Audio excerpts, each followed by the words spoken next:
Hi friends, এই ভিডিওতে আমরা নিট 2026-এর ওয়েস্ট বেঙ্গলের এক্সপেক্টেড কাট অফ কত হতে পারে এমবিবিএস সিটের জন্য সেটা আমরা আলোচনা করে নেব। অর্থাৎ ওয়েস্ট বেঙ্গলে নিট 2026-এর ওয়েস্ট বেঙ্গল কাট অফ কত যেতে চলেছে, চলো শুরু করে যাক। কোনো এক্সামে কাট অফ যেটা ডিপেন্ড করে সেটা হচ্ছে নাম্বার অফ স্টুডেন্টস। এই নাম্বার অফ স্টুডেন্টের যে ফ্যাক্টরটা রয়েছে সেটা এবছরের জন্য কিন্তু অনেকটা মিনিমাইজ হয়ে যাবে, কারণ মোরালেস একই থাকবে। নাম্বার অফ এমবিবিএস সিটস এটা কিন্তু এবছরে একটা খুবই গুরুত্বপূর্ণ তথ্য, এবং এই যে এমবিবিএস সিটস কিন্তু সেটা বাড়তে পারে, তোমাদেরকে সেটা আমরা অনেক ভিডিওতেই বলেছি। এবং কতগুলো বাড়বে, কোন কোন কলেজে বাড়বে, সেগুলো নিয়ে কিন্তু তোমাদের সঙ্গে ডিটেলসে ডিসকাস করা রয়েছে। তাও তোমাদেরকে আরেকবার বলে দেওয়া হবে এমবিবিএস সিট কতগুলো বাড়তে পারে। এটা কিন্তু ইনক্রিজ করবে, এবং এটা বাড়লে কিন্তু তোমাদের কাট আপের উপরে একটা ইম্প্যাক্ট পড়বে, অর্থাৎ কাট আপটা কিন্তু কম যাবে। আচ্ছা, পেপার ডিফিকাল্টি লেভেল এবছরে কিন্তু যেটা রিনিড হয়েছে 2026-এ, সেটা কিন্তু পেপারের ডিফিকাল্টি লেভেলটা কিন্তু টাফই ছিল, বা বলতে পারো মডারেট থেকে টাফের দিকে ছিল, ইজি কিন্তু একদমই ছিল না। তো সেই দিক থেকে কিন্তু পেপার ডিফিকাল্টি লেভেলে কাট আপটার ওপর কিন্তু ইম্প্যাক্ট ফেলবে। Performance of West Bengal student, অর্থাৎ ওয়েস্ট বেঙ্গল স্টুডেন্টদের পারফরমেন্স কেমন হয়েছে। আমরা যত সংখ্যক ডাটা কালেক্ট করেছি, আমাদের কাছে যারা হোয়াটসঅ্যাপ, ফোন কল বা টেলিগ্রাম গ্রুপে মেসেজ করেছে, সেখানে আমরা যা যা ডাটাগুলো পেয়েছি, সেই ডাটাগুলোর ওপর বেস করে তোমাদেরকে একটা আইডিয়া দিতে পারবো যে ওয়েস্ট বেঙ্গল স্টুডেন্টদের পারফরমেন্স কেমন হয়েছে। এছাড়া বিভিন্ন কোচিং সেন্টার, সমস্ত জায়গা থেকে কিছু কিছু যে ডাটা পাওয়া গেছে সেগুলো নিয়ে তোমাদের সঙ্গে ডিসকাস করা হবে। এছাড়া ওয়েস্ট বেঙ্গল স্টুডেন্টদের পারফরমেন্স অ্যাবাভ 4000 এবং 5000 যে র্যাঙ্ক থাকে, অল ইন্ডিয়া র্যাঙ্ক, যার ওপরে তোমরা যে ওয়েস্ট বেঙ্গলের স্টুডেন্ট হতে পারে, বাট তারা এইমস বা বিভিন্ন যে সেন্ট্রাল ইনস্টিটিউটগুলো থেকে থাকে সেগুলো তারা অ্যাডমিশান নিতে থাকে। তো এই যে ব্যাপারগুলো হয়ে থাকে, তার জন্য কাট আপটা কিন্তু ভ্যারি করে। এই যে ফ্যাক্টরগুলো রয়েছে, এই ফ্যাক্টরগুলোকে তোমাদের সঙ্গে একটা একটা করে তুলে ধরবো, যদি তোমরা বিষয়গুলো বুঝতে পারো যে কি হতে চলেছে বা কি হতে পারে এবং কোন কোন ফ্যাক্টরগুলো রয়েছে। তোমাদেরকে এগুলো যাওয়ার আগে একটা কথা বলে রাখা, তোমরা কিন্তু কাউন্সেলিংয়ে প্রত্যেকে পার্টিসিপেটটা করো, এবং প্রত্যেকে প্রথম রাউন্ড থেকে পার্টিসিপেট করবে। এবং তোমাদের কাউন্সেলিং গাইডেন্সের জন্য তোমরা কিন্তু আমাদের সঙ্গে এই নাম্বারে কন্ট্যাক্ট করবে, তোমাদেরকে ডিটেলসে কাউন্সেলিংয়ে গাইড করা হবে। আচ্ছা, প্রথমে হচ্ছে নাম্বার অফ এমবিবিএস সিট। এটা যে তোমরা দেখতে পাচ্ছ, ইউআর ক্যাটাগরির ক্ষেত্রে 1740 এবং পিসির ক্ষেত্রে 92, এটা হচ্ছে নন পিডাব্লিউডি, এবং এটা হচ্ছে পিডাব্লিউডি সিটগুলো। ওবিসি এ এবং বি 223, এখানে হচ্ছে 11, এবারে যেটা মিলিয়ে থাকবে। মোটামুটি ইডাব্লিউএসের ক্ষেত্রে 316, 12টা থাকবে, এটা এসি 696, 37টা, এবং 190টা এসটি ক্যাটাগরি, 10টা হচ্ছে পিডাব্লিউডি ক্যাটাগরির সিট। ঠিক আছে, এটা হচ্ছে একটা মোটামুটি তোমরা ধরতে পারো যে সিট সংখ্যা। Paper difficulty level, paper difficulty level তোমাদের বায়োলজির ক্ষেত্রে তোমাদের যেটা মডারেট টু লেন্দি, কেমিস্ট্রির ক্ষেত্রে মডারেট টু লেন্দি, ফিজিক্সের ক্ষেত্রে টাফ বা লেন্দি আমরা বলতে পারি। আচ্ছা, এই পেপার ডিফিকাল্টি লেভেল এটা কিন্তু স্টুডেন্টদের ভিউর ওপর ডিপেন্ড করেই করা হয়েছে, বা স্টুডেন্টরা কী বলছে। এবছর দেখো, এবছরের সিনারিও অনুযায়ী তোমরা একটা জিনিস ক্লিয়ারলি দেখতে পাচ্ছ যে আমাদের রিজার্ভেশন যে ক্রাইটেরিয়া থেকে থাকে, রিজার্ভেশন ক্রাইটেরিয়া কিন্তু একটা আমূল পরিবর্তন এসেছে।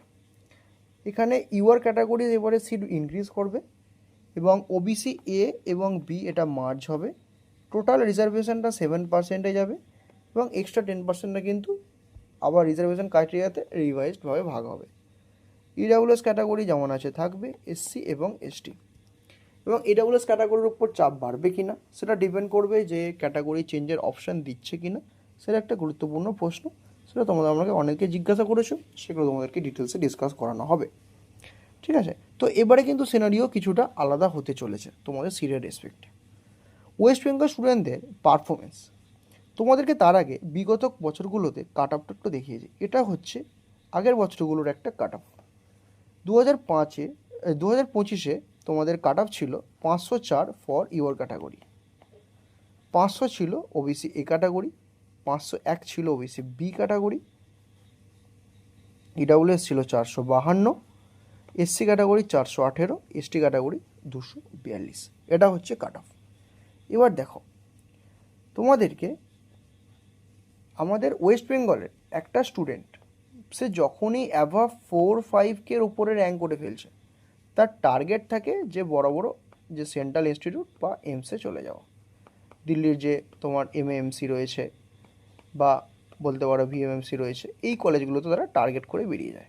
এর ফলে সুবিধাটা কী হয়, আমাদের ওয়েস্ট বেঙ্গলের স্টুডেন্টদের সুবিধাটা হয়, যারা লোয়ার দিকের কলেজ থেকে থাকে তারা কিন্তু একটা সিট ডিজার্ভ করে। এই ওপরে যে 4,000-5,000 যদি র্যাঙ্কের ক্যান্ডিডেটগুলো বেরিয়ে যায়, বা তারা যদি চায়, তারা কিন্তু তাদের যদি স্টেটেই থাকতে চায়, তারা এই র্যাঙ্কে ইজিলি এমসিকিউ স্কিম তাদের যে ডিজার্ভিং কলেজ সেটা তারা পেয়ে যাবে। তো তোমাদেরকে যারা এই ভিডিওটা দেখছো, তোমাদের যদি র্যাঙ্ক খুব ভালো হয়, তোমরা চেষ্টা করতে পারো তোমাদের যে স্টেটেই তোমরা যদি থাকতে চাও, তোমরা স্টেটের কলেজগুলোকে অল ইন্ডিয়া থ্রু দিয়ে নেওয়ার। তাতে আমাদের স্টেটের একটা সিট বাঁচবে, স্টেটের একটা স্টুডেন্ট যারা বর্ডার লাইনে থাকবে তারা কিন্তু এখানে চান্সটা পেতে পারে। তোমাদেরকে তাই একটা কথা বলার, এটা তোমাদেরকে একটা আমাদের অনুরোধ রইল, তোমরা এটা ভেবে দেখতে পারো। এবার দেখো, ওয়েস্ট বেঙ্গল স্টুডেন্টদের ডেনসিটি, পারফরমেন্স, সেটা একটা বড় বিষয়। সেটার ওপর ডিপেন্ড করেই কিন্তু আলটিমেট কাট অফটা হবে। অল ইন্ডিয়া র্যাঙ্কের কিন্তু এভরি ইয়ার ভ্যারি করে যায়। প্রত্যেক ইয়ারে ধরো আমাদের স্টেটে আগের বছর 2023 যা ছিল, 2024, 2025 সেটা কিন্তু ভ্যারি করে। স্টুডেন্টদের পারফরমেন্স কিন্তু প্রতি বছর ওয়েস্ট বেঙ্গলে ভ্যারি করে থাকে। কোনো বছর হাই গিয়ে থাকে, কোনো বছর মডারেট গিয়ে থাকে, কোনো বছর লো গিয়ে থাকে। তো সেটা অনুযায়ী দেখতে গেলে 2026 যেটা হবে, প্রত্যেকটা ক্যাটাগরি ওয়াইজ একটা কোন রেঞ্জে থাকতে পারে এমবিবিএসের যে সিট ক্যাপাসিটি রয়েছে। তাছাড়া তোমাদের এবছর যে রিজার্ভিং ক্রাইটেরিয়া রয়েছে। এবার দেখো, এবছরে অনেকটা কলেজগুলো কিন্তু এমবিবিএস সিট বাড়তে পারে।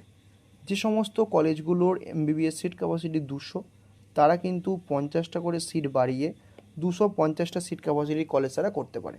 সেখানে কিন্তু একটা পজিটিভ ইম্প্যাক্ট থাকবে, কাট অফটা কিন্তু কমবে। মোটামুটি তোমরা ইউআর ক্যাটাগরি থেকে তারা বিলং করো, তোমরা এবছর যারা ওয়েস্ট বেঙ্গল থেকে পার্টিসিপেট করবে, তোমরা মোটামুটি 510 এর কাছাকাছি তোমরা ধরতে পারো, এবং মোটামুটি এই রেঞ্জে একটা থাকতে পারে। ঠিক আছে, এর থেকে কম মার্কসও হতে পারে। যারা রয়েছো তোমরাও কিন্তু পার্টিসিপেটটা অবশ্যই করবে ফার্স্ট রাউন্ড থেকে। 505 থেকে 10 যারা রয়েছো তারা প্রথম রাউন্ড থেকে পার্টিসিপেট করো, এবং তোমরা কিন্তু একদম পজিটিভলি পার্টিসিপেট করবে। এরপরেও যারা রয়েছো তোমরা অবশ্যই ভালো করে পার্টিসিপেট করো, লাস্ট রাউন্ড পর্যন্ত যাও, এবং ওয়েস্ট বেঙ্গল স্টুডেন্টদের পারফরমেন্সটা দেখার পর সেটা কিন্তু একদম ক্লিয়ার হবে। কেউ আগেই হাল ছেড়ে দেবে না। ওবিসি এ এবং ওবিসি বি যেহেতু এবছর মার্চ করে ওবিসি ক্যাটাগরি হবে, মোটামুটি ধরে রাখতে পারো যে 495 থেকে একদম 500 কাছাকাছি এই রেঞ্জে তোমাদের থাকতে পারে। ইডাব্লিউএস ক্যাটাগরির ক্ষেত্রে এটা ভ্যারি করে থাকে। ইডাব্লিউএস ক্যাটাগরির ক্ষেত্রে যেমন এভরি ইয়ার যে রুলটা চেঞ্জ হচ্ছে বা রুলটা টাফ করছে, সেজন্য অনেক ক্যান্ডিডেট করতে পারছে না। যদি এবছরও ক্যাটাগরি চেঞ্জ না করতে দেয়, তাহলে কিন্তু কাট অফ 465 এই রেঞ্জেই থাকবে, 460 থেকে 65। মোটামুটি তোমরা 450 প্লাসের উপরে ভালো করে পার্টিসিপেট করো অবশ্যই। এসসি ক্যাটাগরির ক্ষেত্রে 410 থেকে 15 তোমরা ভালো করে পার্টিসিপেট করো। এসসি ক্যাটাগরির ক্ষেত্রে 280 মোটামুটি তোমরা ধরতে পারো। এটা একটা অ্যাজামশান এবং স্টুডেন্টদের পারফরমেন্সের উপর ডিপেন্ড করে যতটা ডাটা পাওয়া গেছে একটা অনুমান। তোমরা কিন্তু প্রত্যেককে পজিটিভলি পার্টিসিপেট করো। তোমাদের র্যাঙ্কগুলো আমাদেরকে হোয়াটসঅ্যাপে জানাও, আমাদেরকে টেলিগ্রাম গ্রুপে জানাও, বা আমাদেরকে পার্সোনাল মেসেজ করে জানাতে পারো। কাউন্সিলিংয়ের গাইডেন্সের জন্য আমাদের সঙ্গে এই নাম্বারে কন্ট্যাক্ট করতে পারো। তোমাদেরকে ডিটেলসে গাইড করা হবে, তোমাদেরকে 1-to-1 কাউন্সিলিংয়ে পুরোপুরি গাইড করা হবে। তোমাদের সঙ্গে দেখা হবে পরের ভিডিওতে। তোমার চ্যানেলটিকে সাবস্ক্রাইব করে রাখো এবং ফলো করতে থেকো তোমাদের কাউন্সিলিংয়ের ডিটেলসে গাইডের জন্য, এছাড়াও সমস্ত আপডেট পাওয়ার জন্য। তোমরা দেখা পরের ভিডিওতে। সুস্থ ভালো থেকো, বাই।